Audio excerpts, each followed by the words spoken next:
పాటున ఈ రౌడీ గెలిస్తే, ఇట్లాంటి రౌడీ షీటర్లు గెలిస్తే మీ ఆడపిల్లలు జూబ్లీ హిల్స్ గల్లీలో, మధురానగర్ గల్లీలో, వెంగళరావు నగర్ గల్లీలో, రేమత్ బస్తీల్లో, లేకపోతే యూసఫ్ కూడా బస్తీల్లో తిరిగే పరిస్థితి ఉంటుందా?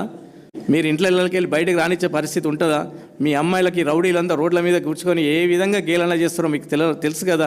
యూసఫ్ కూడా చౌరస్తాలో వాళ్ళ కాంగ్రెస్ పార్టీ కార్యాలయం, ఇది వాళ్ళ ఇల్లు ఉండే. ఒక అమ్మాయిలు రాత్రిపూట పోయే పరిస్థితి ఉన్నదా? వెంగళరావు నగర్ దగ్గర, మన కృష్ణకాంత్ పార్క్ దగ్గర వాళ్ళకు ఆఫీసులు పెట్టుకొని ఏ విధంగా అమ్మాయిలను ఏడ్పిస్తారో మీ అందరికీ తెలిసిందే కదా.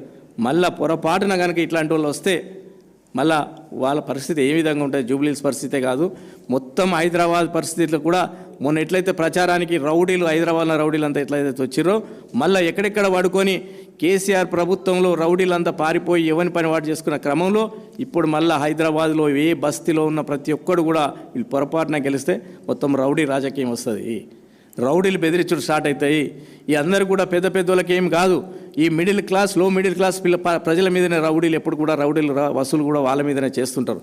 కాబట్టి దయచేసి ప్రజలందరూ కూడా, జూబ్లీహిల్స్ ప్రజలందరూ కూడా ఆలోచన చేయాలని చెప్తున్నారు.